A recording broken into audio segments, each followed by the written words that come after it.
오늘 이제 우리가 베드로에게 주님께서 칼을 칼집에 꽂으라 말씀하시면서 아버지께서 내게 주신 잔을 내가 마시지 않겠느냐. 주님은 위기 앞에서도 당당했고 또 위기 앞에서도 이제 하나님의 뜻, 지금 나에게는 고난과 어려움의 잔이지만 하나님의 뜻이 뭔가 그것을 알고 그것을 실천하는 그런 모습을 보여주신 것을 우리는 봅니다. 오늘 말씀은 이 베드로가 예수님을 부인한 그런 이야기죠.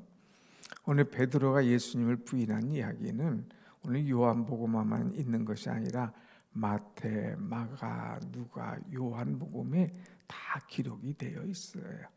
우리는 수없이 들었죠. 그러나 고난을 앞두고 이 말씀을 다시 새겨야 됩니다. 오늘 여기 말씀보다 사실은 지난번에 우리가 보았던 마태복음 26장에 이 베드로가 예수님을 부인한 사건이 더 자세하게 나오기 때문에 그것을 참조하면서 이미 베드로가 예수님 부인한 이야기 다 아시잖아요. 하나하나 정리하면서 마태, 마가, 누가, 요한에 나온 것들을 통틀어서 말씀드리도록 하겠습니다. 베드로는 왜 예수님을 부인했을까? 예수님을 부인할 수밖에 없는 그의 입장이 무엇인가? 왜 실패했는가 하는 거예요. 그리고 그는 어떻게 회복을 했는가?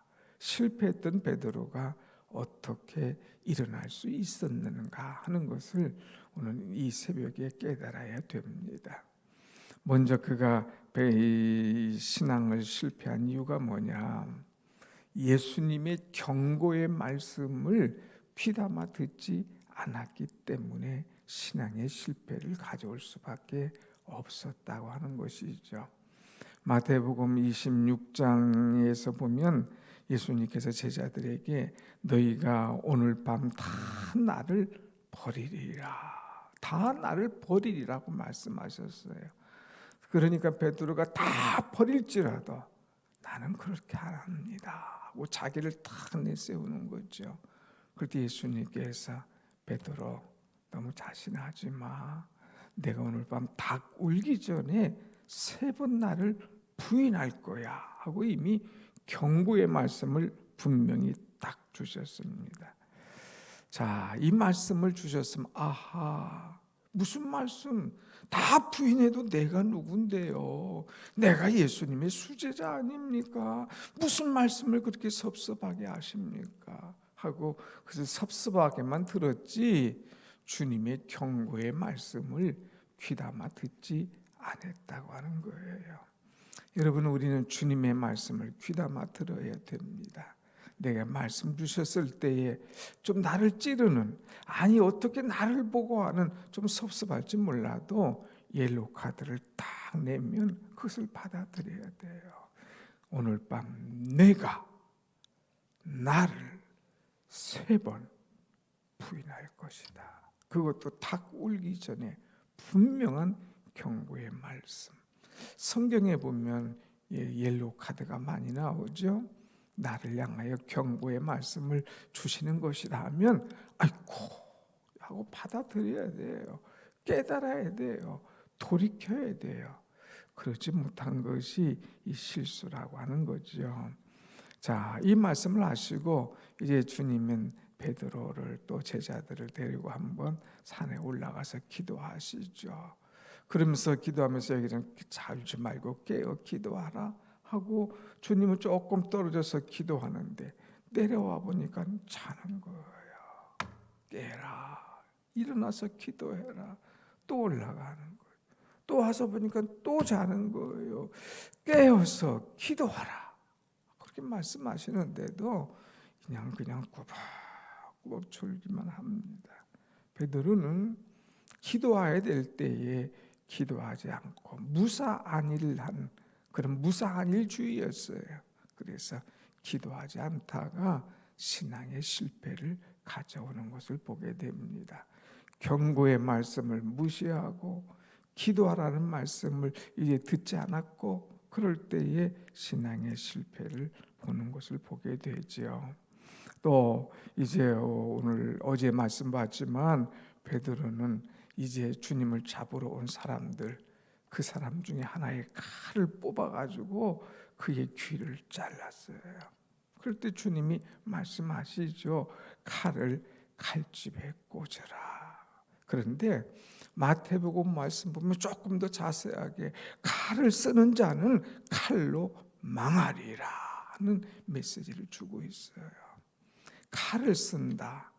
아니 뭐 다른 사람은 가만히 있는데 왜 베드로는 칼을 쓸까? 그만큼 성격이 급했어요. 그냥 분노가 금방 치밀어 오는 그런 사람이에요. 여러분, 우리는 얼마나 급한 성격입니까? 우리는 다른 사람의 행동에 대해서 얼마나 빨리 분노합니까? 나 자신을 잘 조절해야 돼요. 신앙 안에서 분노가 빨리 일어나면 그만큼 실수할 수밖에 없습니다. 그래서 주님은 칼을 칼집에 꽂으라 그랬어요. 쓸 때가 있어요. 영적 싸움에서 써야지 그냥 아무데나 칼을 뽑아서는 안 되는 거거든요. 그러니까 칼집에 넣어라, 칼집에 꽂아라 하고 있어요. 우리는 이 하나님의 전신갑주 중에 하나는 성령의 검을 들 때, 칼을 들 때, 악한 영과 싸울 때는 칼을 들어야 되지만 그렇지 않고 쉽게 분노하고 쉽게 그냥 성급하게 화를 꺼냈다가는 큰 화를 당한다는 사실을 우리는 알아야 되지요. 그 다음에 제자가 베드로가 실수한 이유와 실패한 이유는 뭐냐? 예수님을 멀리 따라갔다고 하는 것입니다. 마태복음 26장 58절의 말씀 보면 이제 예수님이 잡혀가실 때에 베드로가 금방 예수님 안 돼요, 그렇게 가신다니 하면서 막 쫓아가야 될 거 아닙니까? 근데 이미 예수님 붙잡혔어요. 로마의 군인들이 잡아갑니다. 그럴 때 멀찍이 서 있는 거예요. 아닌 것처럼, 모르는 것처럼, 또 두려워서 잡힐까 봐 멀찍이 있는 그런 모습. 예수와 멀어지면 신앙의 실패가 오는 거예요. 교회와 멀어지면 신앙의 문제가 생기는 거예요. 담임 목사와 멀어지면 뭔가 갈등이 자꾸 생기는 거예요. 여러분, 멀어지지 않도록. 부부가 뭔가 속닥속닥 이야기 않고 멀어지면 문제가 생기는 것 아닙니까? 우리는 주님과 멀어져서는 안 돼요. 교회와 멀리 떨어져서는 안 돼요. 담임 목사와 멀리 떨어져 있고 외면하면 안 돼요. 자꾸 가까워져야 돼요. 뭐든지 이야기하고 뭐든지 마음을 터놓고 주님 앞에 가까이 나가야 되지 멀리 떨어져서는 안 되는 거예요. 그래서 오늘 찬송한 대로 날마다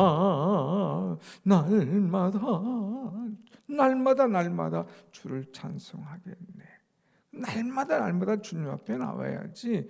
한 번은 나왔다가 한 번은 멀리 갔다 그러면 자꾸 멀어진다니까요. 그러면 신앙에 갭이 생기고 문제가 생겨요. 그 갭에 누가 들어오냐? 사단이 딱 들어와서 자리 잡. 야 이마 뭘 가가 자꾸 가, 뭘 자꾸 하면서 자꾸 더 멀어지게 한다니까요.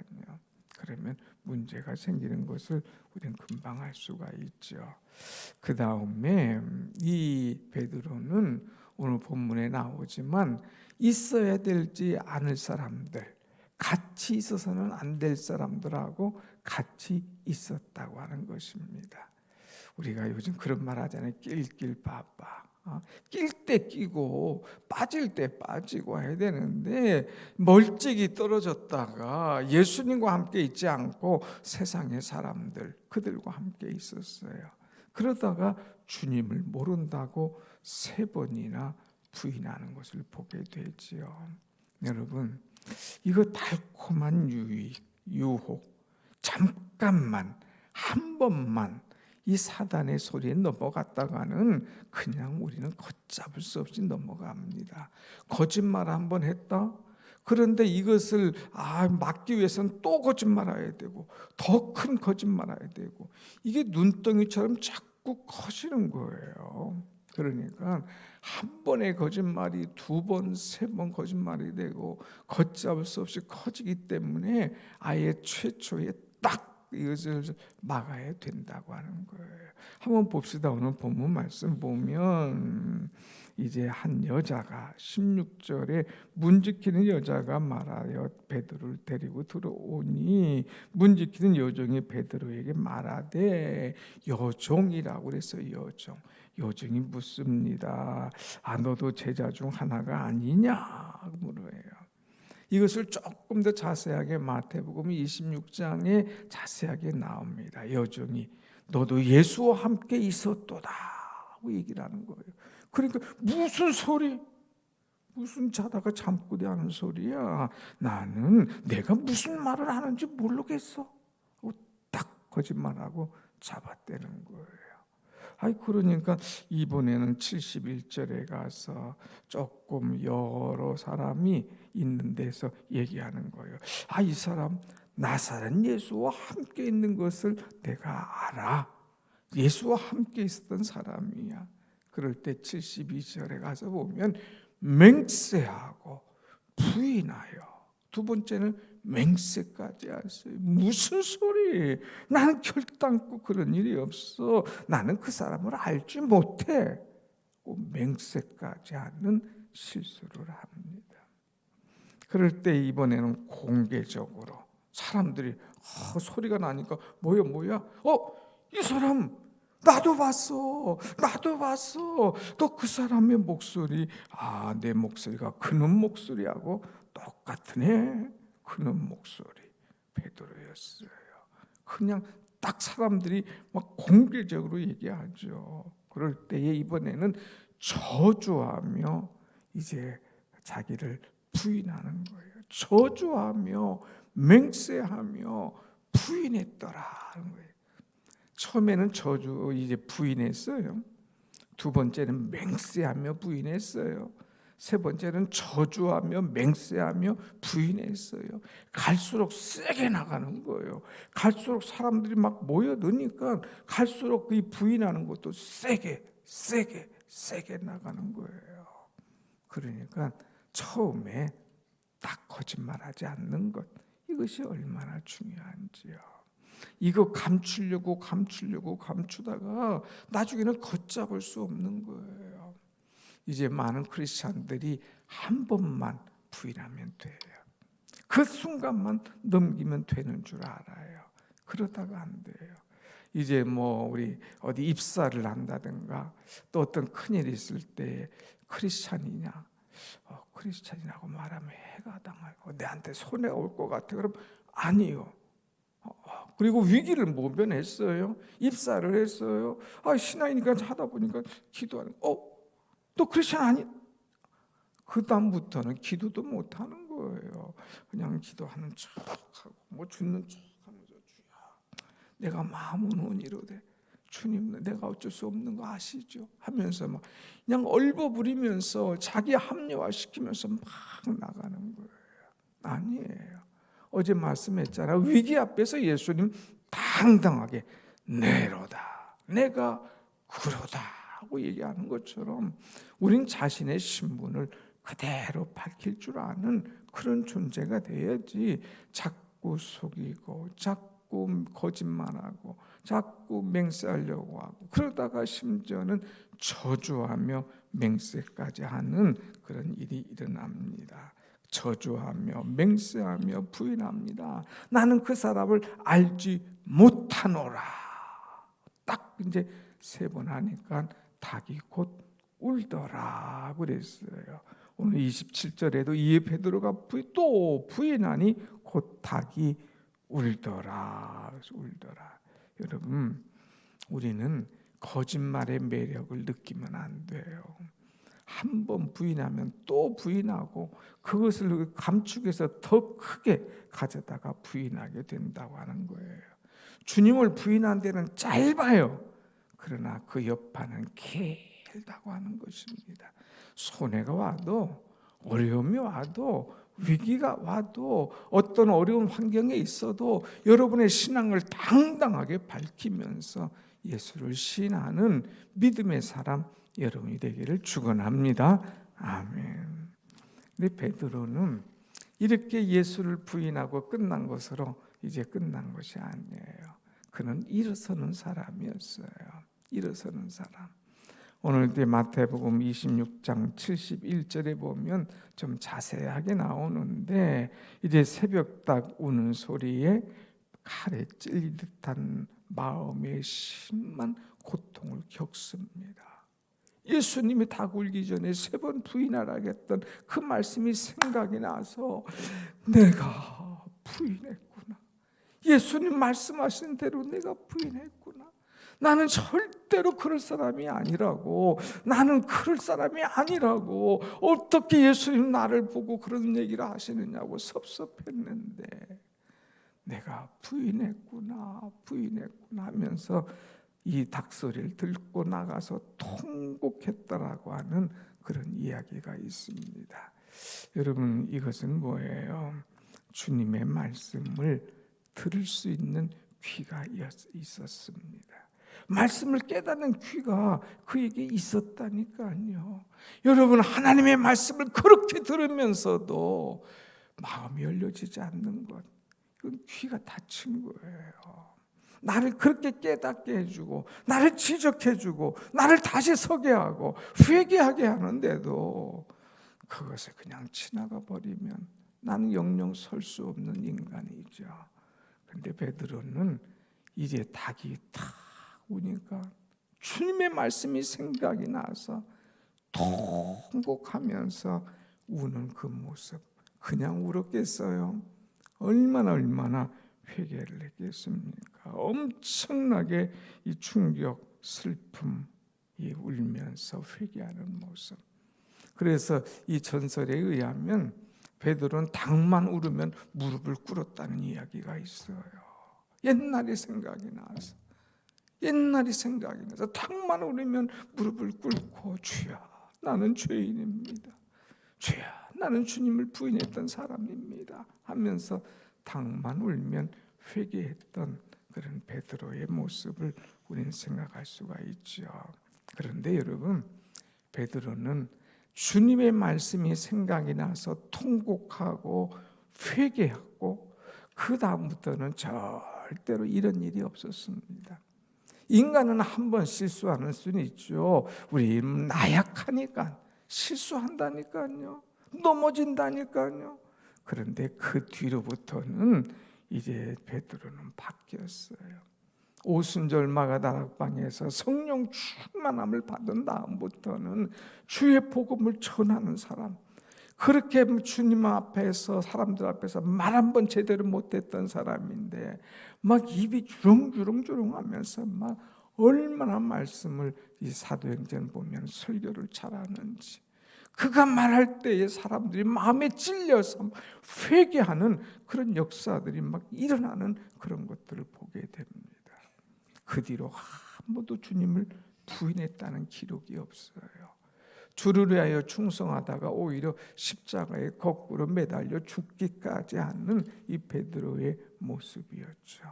여러분, 과거에 한 번 실수한 것 때문에 그것 때문에 주눅들지 마세요.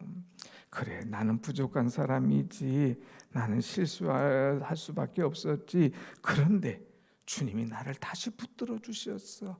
주님께서 그때 나를 다시 통에 자복하고 회개한 다음에 일으켜 주셔서, 그래, 나는 그때부터 주님의 뜻대로 살기로 작정했지. 그래, 내게 어떤 유기 와도 나는 이겨내.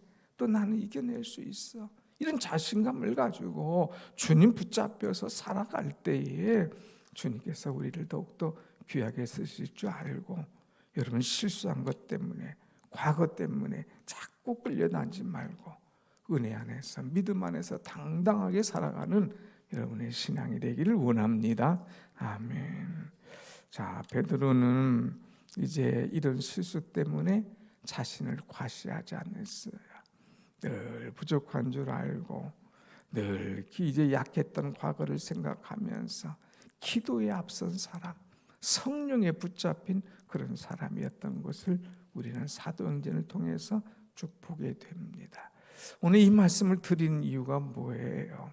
우리도 베드로일 수가 있다 이거예요. 여러분 거짓말 안 했습니까? 여러분 주님 부인 안 했습니까? 여러분 실수 안 했습니까? 주님을 항상 가까이만 따랐습니까? 우리도 다 부인도 하고 주님을 멀리하기도 하고 때로는 헛소리도 하는 우리들 아니었느냐 이거예요. 우리는 나를 의지하지 말고 주님을 부인하지 않도록, 혹시 과거에 그랬을지라도 다시금 나를 주님 앞에 철저히 세우면서, 또 다음 주는 특별히 고난 주간입니까? 이 고난 주간에 철저하게 나를 내려놓으면서 나의 분노, 칼을 드는 그런 마음도 내려놓으면서 멀찍이 따랐던 내 모습이 주님을 날마다 가까이 쫓겠다고 결심하면서 다시금 일어설 수 있는, 그래서 성령 충만함을 받을 수 있는, 한 번도 부인하지 않고 십자가에 거꾸로 매달려 순교하기까지 주를 위해서 살기로 작정한 베드로 같은 그런 믿음으로 회복되는, 다시금 일어서는 여러분과 저의 믿음이 되기를 간절히 원합니다. 아멘. 기도하십시다.